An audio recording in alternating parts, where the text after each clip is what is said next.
So the missing appointments, the empty appointments were just left empty. The no-shows always went in red.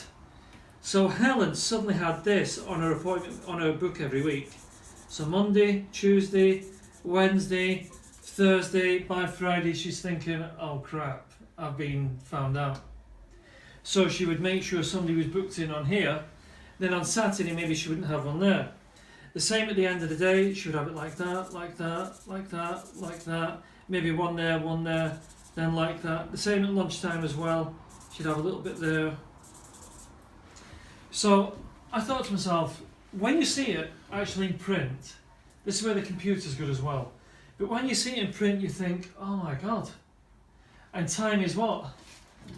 Right, and what we're selling? Time. Right.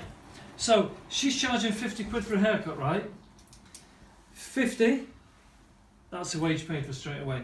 50, 100, 150, 200, 250, 300, 350. You see what's happening? So at the end of a week, suddenly I could say to Helen, you know, Helen, I'm a little bit concerned about this because you know what it's like. You can't really just grab them by the throat and accuse them. I mean, you want to just kill them because it's your business. But suddenly when you see it all like this, you've got this solid proof. Now, obviously, when you work it out, when you've got like no shows through certain clients, and you've got 8 stylists, 10 stylists, or even 2 stylists, if you've got 2 stylists with 4 no shows a week on an average bill of £50, how much is that? £200. And how much do you need for this one here?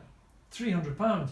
So suddenly you've got, okay, that's numbers it's sounding too high now. Let's call that £50. Call it because it's more realistic. Is £50 more realistic a day? What if you don't have any no-shows?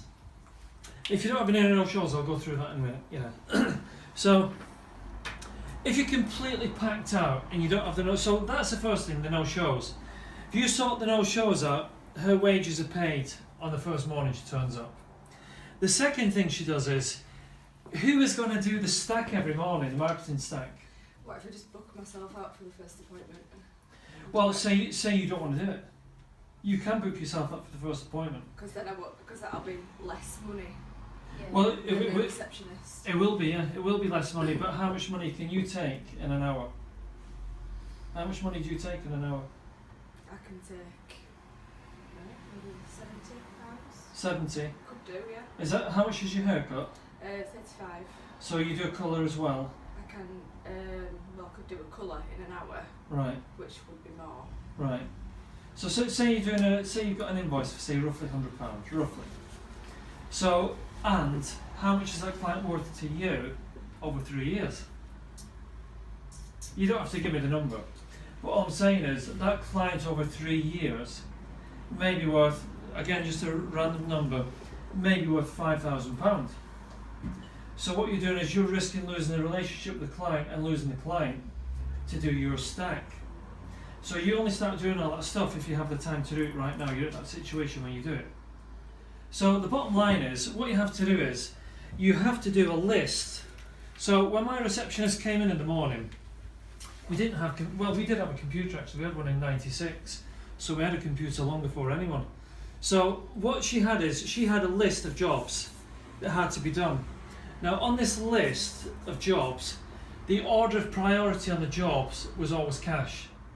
So the first job here, so that was that, and these were just all important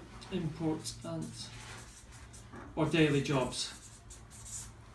So the first jobs were always to do with cash, always. So it was to find the no-shows, it was to book clients in, it was to follow clients up, it was to upsell people, whatever it was. Her priority was always the money jobs. The important jobs were things like doing the management, doing the time management, making sure the book was done right, making sure all the invoices are done right. Of course, you know, when you've got 8 columns to manage, we got to a stage with the receptionists where the stylists were allowed to look at their column, but they were not allowed to touch it. So the receptionist was in charge of the column, always. And the stylist didn't like it at first, but eventually when it was all running, new people, they knew that that's how we run the salon. So the stylists could look at the column, but they couldn't touch it. Now, straight away, when you get a receptionist in your salon, if you utilise her time, because most of the time they'll be stood like that, receptionist. I mean, we went to, what was that salon we went to, man?